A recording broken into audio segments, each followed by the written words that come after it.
വിവാദ കാഫിർ സ്ക്രീൻഷോട്ട് ഫേസ്ബുക്കിൽ നിന്ന് പിൻവലിച്ച് സിപിഐഎം നേതാവ് കെ ലതിക. കാഫിർ വിവാദത്തിൽ സിപിഐഎം പ്രതിരോധത്തിലായ സാഹചര്യത്തിലാണ് നടപടി. പോസ്റ്റ് പിൻവലിച്ച് വ്യാജ പ്രചാരണത്തിന്റെ ഉത്തരവാദിത്തത്തിൽ നിന്ന് പിന്മാറാൻ കഴിയില്ലെന്നും കെ ലതികയെ അറസ്റ്റ് ചെയ്യണമെന്നും കെ രമ ആവശ്യപ്പെട്ടു.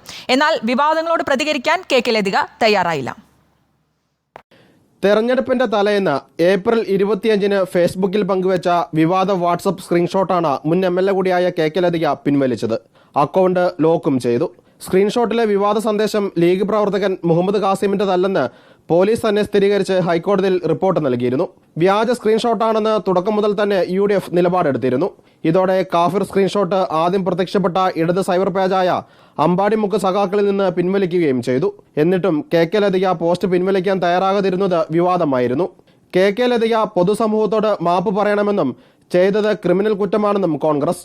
വ്യാജ സ്ക്രീൻഷോട്ട് പ്രചരിപ്പിച്ചവർ തന്നെയാണ് അത് നിർമ്മിച്ചതെന്നും പ്രവീൺകുമാർ കുറ്റപ്പെടുത്തി. ഇത് വ്യാജമാണെന്ന് അറിഞ്ഞുകൊണ്ട് തന്നെയാണ് കെ ലതിക ഇത് പ്രചരിപ്പിച്ചത്. അത് തെരഞ്ഞെടുപ്പിൽ ജയിക്കാൻ വേണ്ടി ചെയ്ത, ഒരിക്കലും ന്യായീകരിക്കാൻ സാധിക്കാത്ത, മതേതരത്വത്തിന് ഏറ്റവും ഭീഷണിയാകുന്നൊരു പോസ്റ്റാണ് ലതികയെ പോലുള്ളൊരു മുൻ MLA പ്രചരിപ്പിച്ചത്. ഈ ഒറ്റ കാര്യം മതിയല്ലോ ലതികയെ അറസ്റ്റ് ചെയ്യാൻ പോലീസിന് ഒട്ടും വൈകരുത്. കേസിൽ കെ ലതികയുടെ മൊഴി പോലീസ് രേഖപ്പെടുത്തുകയും മൊബൈൽ ഫോൺ പരിശോധിക്കുകയും ചെയ്തിരുന്നു. എന്നാൽ വിഷയത്തിൽ പ്രതികരിക്കാൻ CPIM സംസ്ഥാന കമ്മിറ്റി അംഗം കൂടിയായ കെ ലതിക തയ്യാറായിട്ടില്ല. റിപ്പോർട്ടർ, കോഴിക്കോട്.